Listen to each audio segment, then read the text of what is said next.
In terms of HNB, the vision is to be that benchmark, to be that beacon, to be that exemplary corporate citizen in Sri Lanka, to be the best employee bank, to be the best digital bank, to be the best client service bank.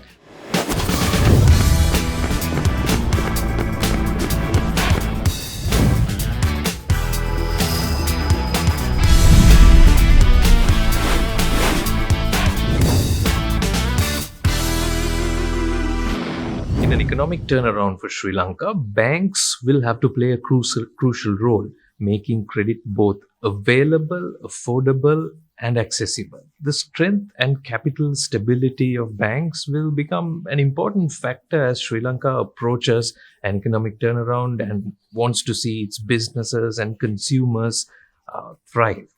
To discuss the environment and also discuss how HNB is approaching this, we have with us here Mr. Jonathan Alice, who's the Chief Executive and Managing Director of HNB. Welcome to Echelon, Mr. Alice. Thank you for having me. The green shoots of economic turnaround are now visible in Sri Lanka. What do you think the forces that shape banking in this turnaround will be? For us, I think at the outset, it will be important to know what would happen with the ISB discussions.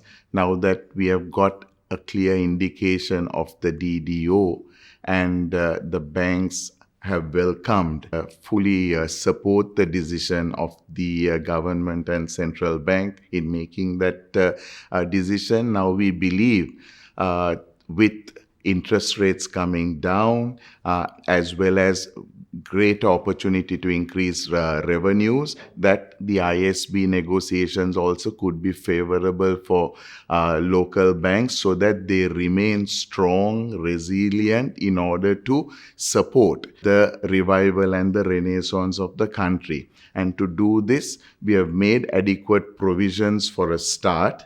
And all banks, including HNB, are steady and ready to go in terms of supporting, both in terms of our customers and the various sectors which have actually been under a lot of stress post-Easter Sunday, the COVID debacle, and we need to help them revive because they're going to play a key role in the development and, Sri Lanka getting back on their feet. So as you correctly said, we need to, for a start, make sure that we are adequately capitalized and that we have adequate liquidity. Both in terms of to support the balance sheet growth that might take place, as well as that we have the funds in place in order to disburse when our customers are in need. And for this, the banks must really make sure that all their governance, their compliance, and their risk frameworks are in place, well tested, to make sure that things can still change in the future. And basically, we need to make sure that we are ready, that banks will always be stable and steady to support. While doing that, that's on the bank side. I think we need to also make sure that banks do what they really do well, which is continue to maintain their relationships, stay close to their customers, understand their business in this very stressed and changing environment. And it's important that the banks continue to focus, and for HNB in particular, one step beyond being relationship management is to continue to be their partner in progress.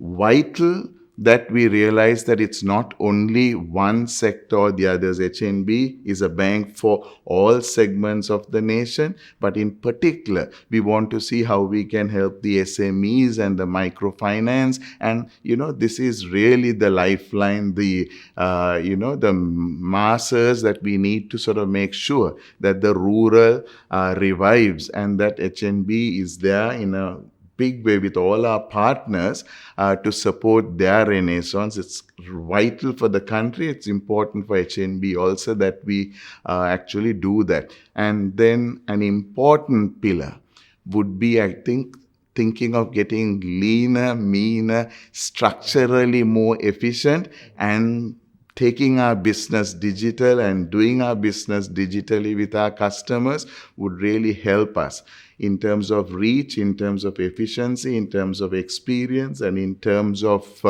getting more things done, is something that I think is also going to be an important part. As CEO, I mean, you must be having several important things that you need to get right at this point. Making sure the bank is liquid, adequately capitalized, so that you can grow your book in any direction that you choose to do so. And also, you must be keeping a sharp eye on the quality of the book, the NPLs. And then there are several other factors that you just mentioned, right? In the present, right now, which of these is the most challenging for you to manage? Right now, the number one priority is to understand exactly what's taking place in the economy, closely follow progress that's taking place with the discussions, with the plans that the government has, for which we work very closely with the central bank.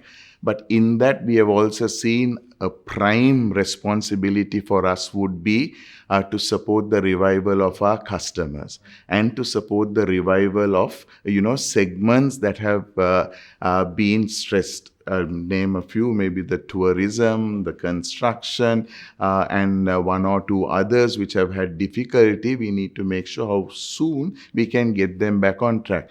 But that having said, it's equally important that there are industries that are generating cash flows. So we need to support them. And then new cash flows to the country is important. We can't continue to do the same thing and expect different results. Sure. So we want to sort of manage our exchange. We want to manage our foreign currency. We don't want, people to be deprived because there are import controls. So import substitution must take place. There must be lots of new manufacturing opportunities for our locals. We must empower and encourage entrepreneurship. It must start in the school. There must be curriculum changes to bring entrepreneurship even into O levels, not to A levels, and not just at degree level. It's too late. And we want people to actually grow up thinking that they're going into businesses to be productive and, increase the GDP of the country, and not just to go and work in banks and other corporate offices only. Right, and that's what Sri Lanka needs. So we need to actually support that aspect as well. But supporting, now to do that, we actually need to make sure that we are adequately capitalized, like I said earlier, and that we have the liquidity. We manage our balance sheet. So right now, there is probably a bit of a surplus in terms of, the excess liquidity has been parked in bills and bonds and stuff. As the lending opportunities grows, they will be divested and then moved into the appropriate segments that need to move the needle in terms of reviving the economy. So I would say basically, reviving the economy, supporting debt restructuring and rescheduling our customers, giving them an opportunity to, let's say, come through. And then along with that, we need to focus on, relationship management, client experience, digitalization of our businesses. But to do all of this, thing that is paramount in my mind is to develop our people. Our people need to be different from what they were 5 years and 10 years back, because the situation is fast changing and we need to adapt, and we need, our Hatna family to be there to make the change and then be future ready to address all these interesting challenges that lie ahead of us. HNB is a bank with a long legacy in Sri Lanka. It's been a pivotal player in financing businesses for many decades, and it's been a very large bank for a long time. When you look at this legacy, how do you make it more relevant for the future that you think is before us, is going to happen? How do you make HNB, what must change, or what is your vision for that new bank? So it's good for me to start from at the absolute top. Uh-huh. I mean, in terms of HNB, the vision is to be that benchmark, to be that beacon, to be that exemplary corporate citizen in Sri Lanka.